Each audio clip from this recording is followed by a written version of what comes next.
पाकिस्तान और न्यूजीलैंड का चौथा टी20 मैच कल सुबह माउंट मैंगनोई में खेला जाएगा।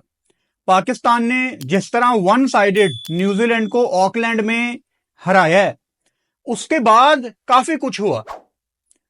थोड़ी सी मैं पहले उस मैच की बात करूंगा क्योंकि इंपॉर्टेंट है, फिर हम प्रॉपर प्रीव्यू शुरू करते हैं चौथे टी20 मैच का। मुझे एक मैसेज आया कि ये लोगों की मेंटेलिटी देखें। मैंने मैसेज खोला तो एक स्क्रीनशॉट था, एक कोई फैन है बाबर आजम के, मोहम्मद रिजवान के। वो लिखते हैं, प्लीज सब लोग मिलकर दुआ करो अगली 2 इनिंग्स में फेल हो जाए। कौन? यंगस्टर्स। प्लीज, वरना बॉबी के लिए खतरा बन जाएगा।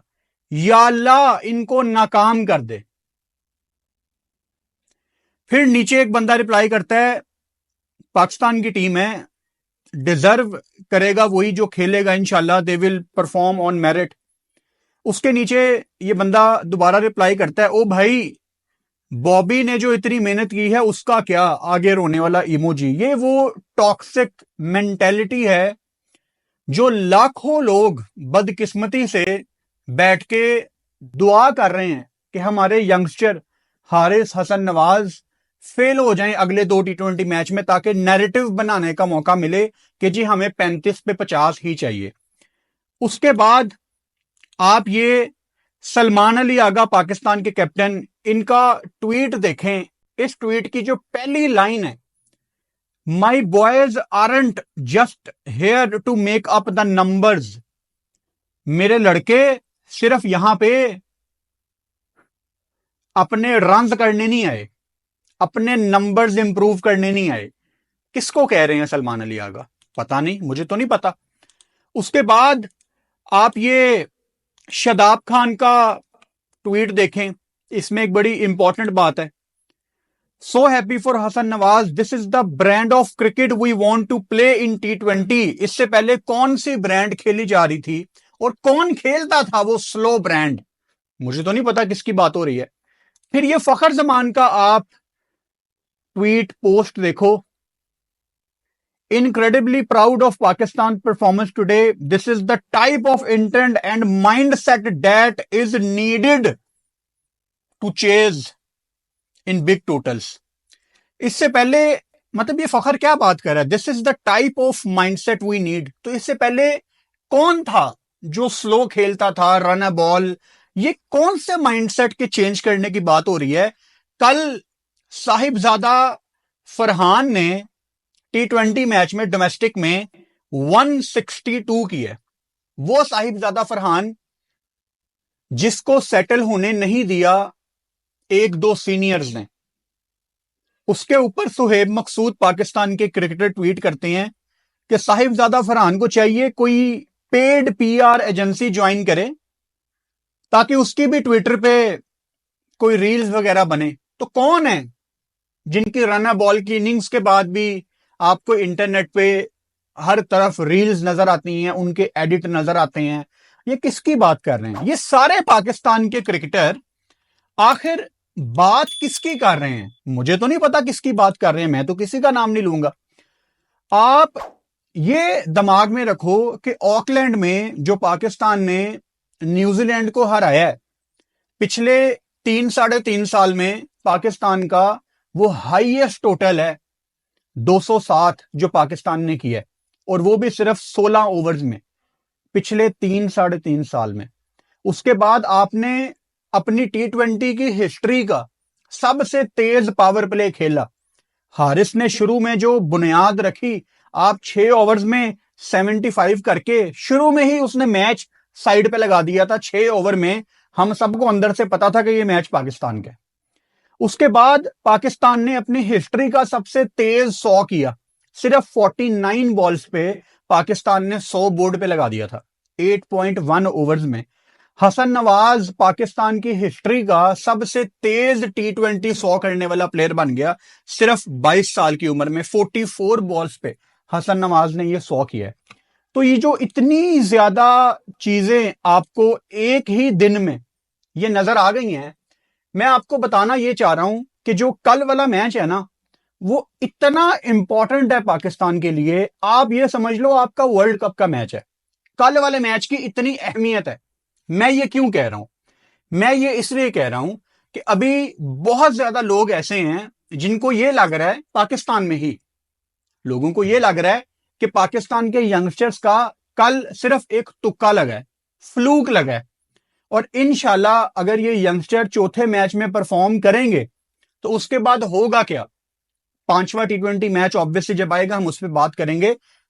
कल वाले मैच में ये रन्स करके 100% पक्के हो जाएंगे पाकिस्तान की अगली सीरीज के लिए। पाकिस्तान की अगली टी20 सीरीज कब है? आप न्यूजीलैंड के टूर के बाद आपकी HBL PSL है, और HBL PSL के बाद बांग्लादेश ने पाकिस्तान आना है, 3 टी20 और 3 वनडे खेलना है। उसके बाद पाकिस्तान ने वेस्ट इंडीज जाना है। मैं अभी बांग्लादेश सीरीज की बात करूंगा। आपको पाकिस्तान में वो सीरीज है सीधे wicket, flat wicket, batting paradise. तो ये जो मुश्किल कंडीशंस में ये बच्चे रन्स करेंगे इंशाल्लाह कल भी, उसके बाद जब ये मोमेंटम कैरी होगा बांग्लादेश में, यहां पे आके इन्होंने आपकी होम सीरीज में रन्स करने ही करने हैं क्योंकि इनकी अपनी कंडीशंस हैं। तो कॉन्फिडेंस कितना बूस्ट हो जाएगा एकदम से। बांग्लादेश की सीरीज के बाद ये बातें होना शुरू हो जाएंगी कि पाकिस्तान की यंग टीम सलमान अली आगा के अंडर रेडी है एशिया कप के लिए। एशिया कप टी20 फॉर्मेट में है सितंबर में, और उसमें पाकिस्तान इंडिया के 2 मैच कंफर्म है। अगर फाइनल हुआ तो तीसरा होगा। पाकिस्तान इंडिया के शायद 3 मैच आपको इस साल सितंबर में देखने को मिले, और उसके बाद अगले साल के शुरू में टी20 वर्ल्ड कप है इंडिया और श्रीलंका में। तो कल अगर ये परफॉर्म कर गए, वैसे तो इनको खेलनी चाहिए बांग्लादेश की सीरीज, इसमें मुझे कोई डाउट नहीं है, लेकिन कल माउंट मैग्नोई में ये परफॉर्म करके 100% अपनी टिकट कटवा लेंगे उस सीरीज की कि हमने बांग्लादेश की होम सीरीज खेलनी है। और जिनके दिल में डाउट है थोड़ा सा, वो कम हो जाएगा, निकलेगा नहीं, कम हो जाएगा। ये आहिस्ता आहिस्ता डाउट कम होगा। अब इस टाइम बड़ा एक हॉट टॉपिक है पाकिस्तान में कि यार अगर आपके ये 2 ओपनर, फर्ज करो हसन हारिस, मैं हसन पे भी स्पेसिफिकली बात करूंगा, हसन और हारिस आपके 2 ओपनर अगली सीरीज में जाते हैं, तो उस सीरीज में आपकी बेंच स्ट्रेंथ पता है कौन है? साइम अयूब पाकिस्तान या आ चुका होगा या आज कल में उसने आना है, उसका यूके में इलाज खत्म हो गया है। साइम अयूब प्रोबेबली आपको PSL का आखिरी हाफ शायद खेलता नजर आए, तो साइम अयूब इंशाल्लाह बांग्लादेश की सीरीज में रेडी होगा, और फखर जमान भी फिट हो चुका है। तो आपकी बेंच स्ट्रेंथ कौन होगा? मैं ओपनर्स की बात कर रहा हूं।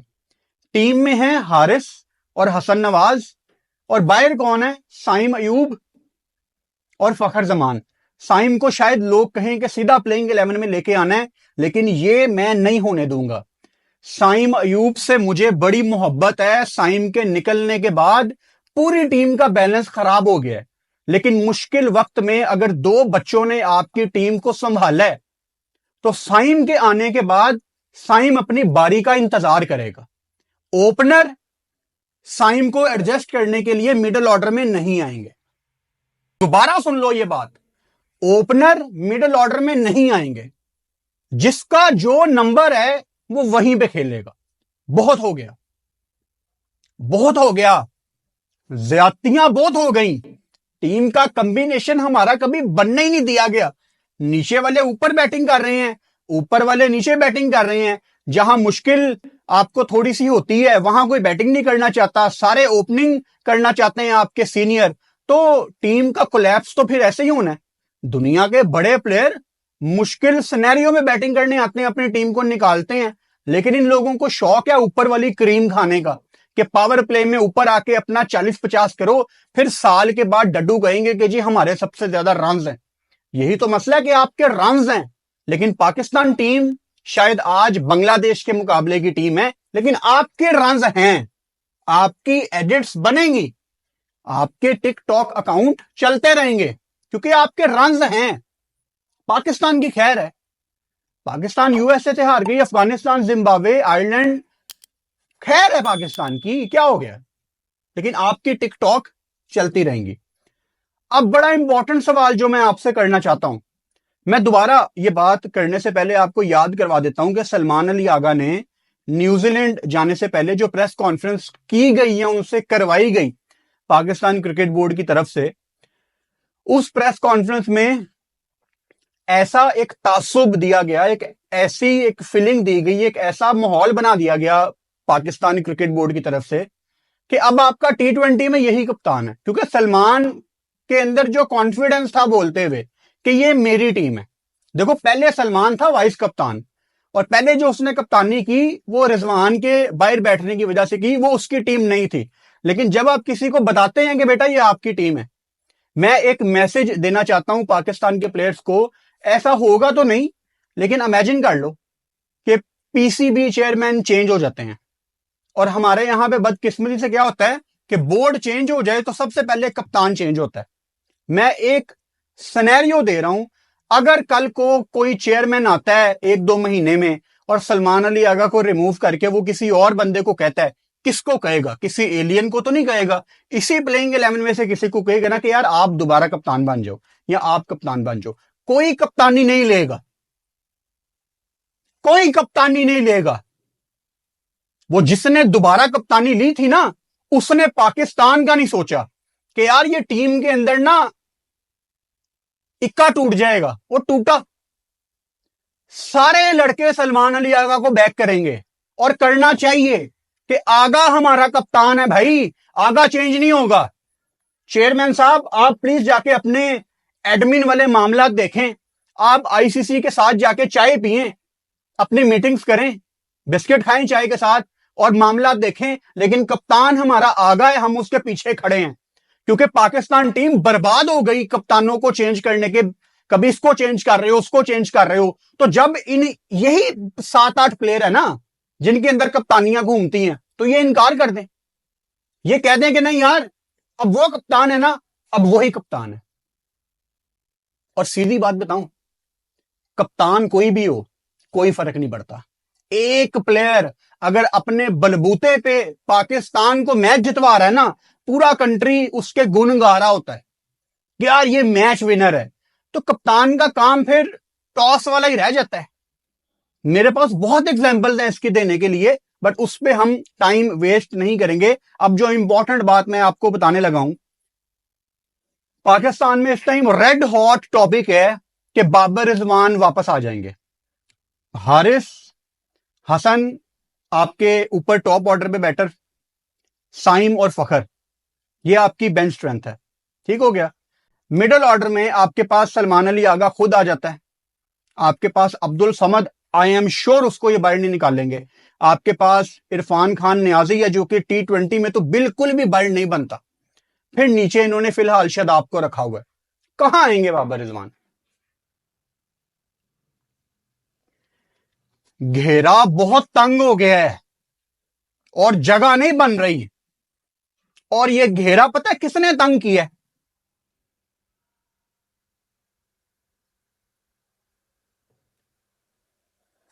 आपने कितनों के साथ ज्यादतियां की, आपने कितने बच्चों को उनके नंबर पे नहीं खिलाया, कितने साल आप मिलके दोनों पाकिस्तानी अवाम को बेवकूफ बनाते रहे कि रना बॉल ही क्रिकेट है हमारी।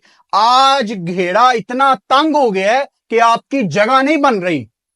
किसको बाहर निकालोगे?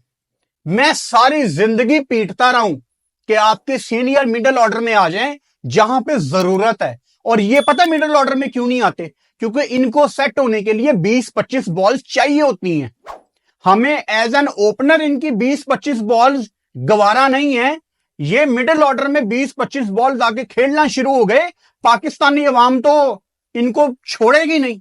और इनको ये बात पता है कि मिडिल ऑर्डर में तो हम एक्सपोज हो जाएंगे, क्योंकि हम बड़े मैचों के प्लेयर नहीं हैं, हमारा तुक्का लगता है। तो कहां बैटिंग करेंगे ये ओपनर? कल जो हसन नवाज ने बारी खेली है, कल जो मोहम्मद हारिस ने माशाल्लाह बारी खेली है, उसके बाद दिल पे हाथ रख के बताओ, मैच देखने का दिल करेगा अगर कोई रनर बॉल खेलेगा आपके सामने? आप कहोगे यार नहीं, मजा नहीं आ रहा। तो कहां पे बैटिंग कराओगे आप इनको? कल का मैच आपका उतना ही इंपॉर्टेंट है जितना कोई वर्ल्ड कप का मैच है। मेरी दुआ है, इन एन आइडियल वर्ल्ड मैं ये चाह रहा हूं कि आपके ओपनर कल अपना इंपैक्ट छोड़ें, लेकिन मैं कल मिडिल ऑर्डर की बैटिंग देखना चाह रहा हूं। मैं चाहता हूं अब्दुल समद रन्स करे, मैं चाहता हूं इरफान रन्स करे, मैं चाहता हूं कि ओपनर्स अपना एक इंपैक्ट छोड़ के जाएं। कोई फर्क नहीं पड़ता अगर आपका ओपनर तीसरे ओवर में आउट हो गया, अगर उसने जाने से पहले बोर्ड पे 3 ओवरों में कोई 50-55 लगा दिया है, वो अपना काम कर गया है। हमारे तो यहां पे बदकिस्मती से ये होता था कि हम 70-80% बॉलें खुद खा जाते थे, क्योंकि हमें यकीन नहीं होता था कि यार नीचे वाले पता नहीं कर पाएंगे कि नहीं। मैं कितने सालों से आपको बता रहा हूं कि T20 में पहली बॉल पे आउट होना ठीक है, लेकिन 35 पे 50 गुना है। 35 पे 50 नहीं चलेगा, रन है बॉल नहीं चलेगा। आज की T20 क्रिकेट में सिर्फ एक एंकर प्लेयर आपकी टीम में होना चाहिए, जो कभी अगर कोलैप्स हो गया है तो एक वो जरा संभाल ले, और फिलहाल आपकी टीम में वो सलमान अली आ गए। अब हम कल वाले मैच पे आ जाते हैं। कल वाला मैच है माउंट मैंगानुई, जिसकी थोड़ी थोड़ी देर बाद मुझे प्रोनाउंसिएशन सुननी पड़ती है। माउंट मैंगानुई बड़ा मुश्किल नाम है। सो इसका जो रिकॉर्ड है माउंट मैंगानुई का, वो बहुत इंटरेस्टिंग है। मतलब बिल्कुल क्लियर एविडेंस इस टाइम मेरे सामने है। एविडेंस आपको बताता हूं। माउंट मैंगानुई में सिर्फ 14 T20 मैच खेले गए आज तक, और उसमें से जिस टीम ने बैटिंग पहले की है वो 14 में से 10 मैच जीती है टीम, और जिसने चेज किया है वो सिर्फ एक मैच जीता है, और यहां पे नो रिजल्ट वाले बाकी 3 मैच हैं। यानी एविडेंस बिल्कुल क्लियर है कि आप यहां पे टॉस जीतें और पहले बैटिंग करें। टॉस जीते पहले बैटिंग करें। 14 में से 10 मैच आप जीते हुए हैं यहां पे। अब पाकिस्तान टीम पुठी है, क्योंकि हम यहां चलते हैं मोमेंटम के ऊपर। पता कोई नहीं, यहां पे जिसने आज तक चेज किया है वो 14 में से एक ही मैच जीता है, तो पाकिस्तान का कोई पता नहीं कल चेज करते हुए जीत जाए। कोई पता नहीं है पाकिस्तान का, क्योंकि पाकिस्तान जब करता है ना तो पाकिस्तान ऐसी चीज कर देता है जो नहीं समझ आती किसी के। सो यहां पे जो हाईएस्ट स्कोर है किसी भी टीम का, वो न्यूजीलैंड ने यहां पे 243 किया हुआ है वेस्ट इंडीज के अगेंस्ट 2018 में। और यहां पे जो हाईएस्ट स्कोर है किसी भी बैटर का, वो इंडिया के सूर्या कुमार यादव, यहां पे जो इंडिया से वीडियो देख रहे हैं उनको याद होगा, 111 नॉट आउट किया था सूर्या कुमार यादव ने 2022 की सीरीज में। और यहां पे जो बेस्ट बॉलिंग फिगर्स हैं वो इंडिया के दीपक हुडा के हैं। उन्होंने 4 आउट किए थे 10 रन देके 2022 की सीरीज में ही। यहां पे जो एवरेज रन्स पर ओवर है वो 8.65 है, यानी रन्स यहां पे लगते हैं। और एवरेज स्कोर बैटिंग फर्स्ट यहां पे 161 है, यानी 170-80 यहां पे बहुत जबरदस्त टोटल हो जाता है। पाकिस्तान यहां पे आज तक सिर्फ एक ही T20 मैच खेला 2018 की सीरीज में, और पाकिस्तान वो जीता था। 2018 में पाकिस्तान 18 रन से ही वो मैच जीता था। अब मैं स्पेसिफिकली कल के मैच से पहले हसन नवाज पे पहले थोड़ी बात करना चाहता हूं। इस टाइम पाकिस्तान में ना जो बात हो रही है हसन नवाज के बारे में, ज्यादातर लोग ये कह रहे हैं कि उसका एक तुक्का लगा है। मतलब वो टुल्ला प्लेयर है, वो बस घुमाता है, बॉल को नहीं देखता, ग्राउंड बड़ी छोटी थी, सामने वाली बाउंड्री बहुत छोटी थी, तो ऐसी इनिंग्स दोबारा वो नहीं खेलेगा। तो मैं अपनी ओपिनियन इसके बारे में आपको बताता हूं। मैं आपको जब ये सीरीज शुरू हो रही थी उससे पहले मैंने आपको एक बात बताई थी कि मुझे लगता है कि हसन नवाज थोड़ी सी जल्दी पाकिस्तान टीम में आ गया है, बट मैंने हमेशा ये ऐड किया कि I wish him all the best. एक चीज तो हसन को ठीक करनी है। मैंने ऑकलैंड T20 के रिजल्ट में भी ये बात की थी कि वो बॉलर अभी अंपायर को क्रॉस नहीं किया और हसन नवाज ने बॉल कमिट कर ली है। इसको कहते हैं पहले ही सोच लेना कि मैंने क्या शॉट मारनी है। ये नहीं करना। जब आप जाके स्टांस लो, आपने 2-3 बॉलें देखनी है कि विकेट पे कितना बाउंस है। क्योंकि इन कंट्रीज में आपको बाउंस ही प्रॉब्लम करता है, न्यूजीलैंड में आपको बाउंस ही प्रॉब्लम करता है। तो आपको जब यही नहीं पता कि इस पिच पे कितना बाउंस उन्होंने रखा है, देखो जो पिच होती है ना जहां पे आपने खेलना है, उस पिच के ऊपर किसी को पांव रखने की इजाजत नहीं होती। आप साइड पे पांव रख सकते हो, लेकिन जिस पिच पे मैच है आप उस पे पांव भी नहीं रख सकते। और जो प्रैक्टिस पिचेस होती हैं ग्राउंड के अंदर वो बिल्कुल मुख्तलिफ होती हैं। कोई भी टीम आपको नहीं बताती कि हमने पिच कैसी रेडी की है।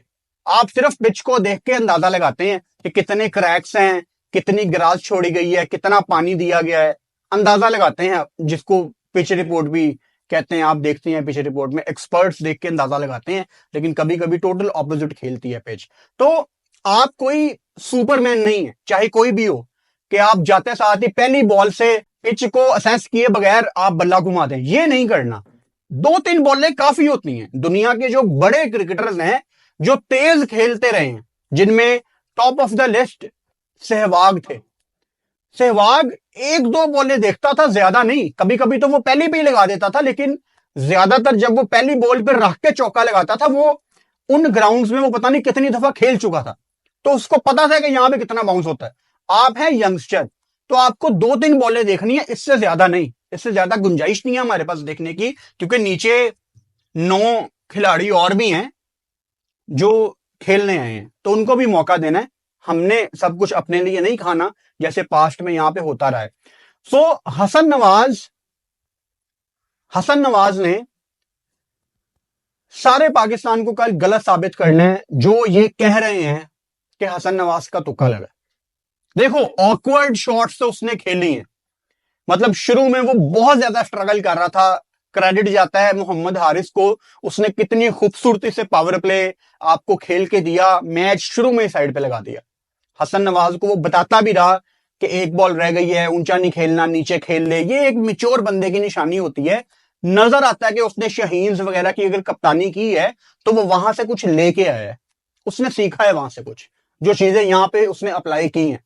सो हसन नवाज को सारे पाकिस्तान को कल साबित करना है। मैं बड़ी ईमानदारी से ये बात आपको कहने लगा हूं कि हसन नवाज के 100 करने के बाद भी मुझे थोड़ा सा डाउट है। मैं चाहता हूं कि वो कल हम सबको गलत साबित करे, क्योंकि उसने अगर हम सबको गलत साबित कर दिया तो हमारा पाकिस्तान कल जीत जाएगा।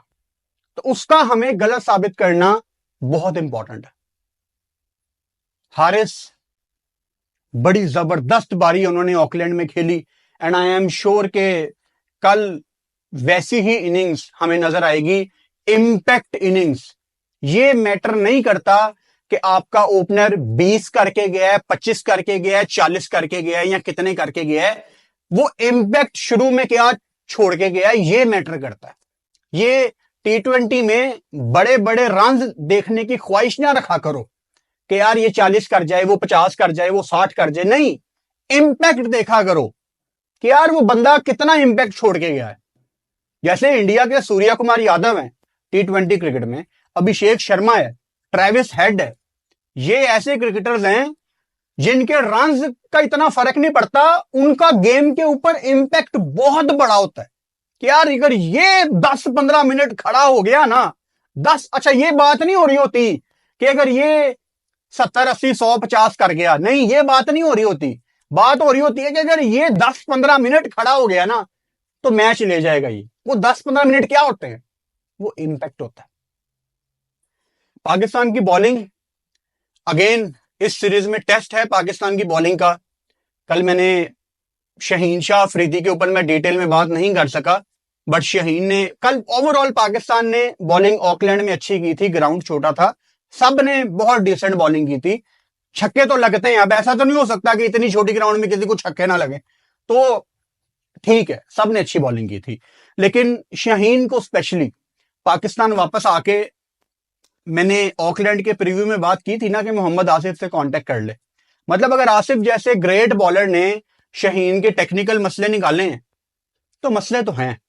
तो अगर एक मैच में शाहीन ने बेहतर बॉलिंग कर दी है तो इसका मतलब ये नहीं है कि सब ठीक हो गया।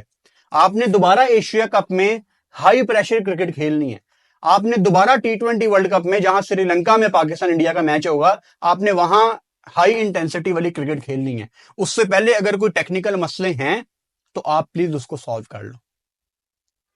तो देखते हैं पाकिस्तान टीम कल माउंट मैगनोई में कैसा खेलती है। बहुत इंपॉर्टेंट मैच है। इस मैच की अहमियत एक वर्ल्ड कप वाले मैच जितनी ही है। और ऐसा क्यों है ये मैं आपको बता चुका हूं कि यंगस्टर्स के पॉइंट ऑफ व्यू से बहुत इंपॉर्टेंट है, क्योंकि हम यहां पे एक जंग कर रहे हैं और अपने ही लोगों के साथ। हमारे अपने लोगों की सोच बदलने में अभी हमें बहुत टाइम लगेगा, लेकिन प्रोसेस शुरू हो चुका है और इंशाल्लाह हम अपने लोगों की सोच बदलेंगे। T20 इन नौजवानों की गेम है, T20 यंग ब्लड की गेम है। T20 ये खेलेंगे और डंके की चोट पे खेलेंगे इंशाल्लाह। कल आपको पता है जैसे ही मैच खत्म होगा वीडियो हमारी आ जाएगी। चैनल को सब्सक्राइब कर लो और बेल आइकन लाजमी दबाओ ताकि आने वाली वीडियोस का नोटिफिकेशन आपको मिल सके।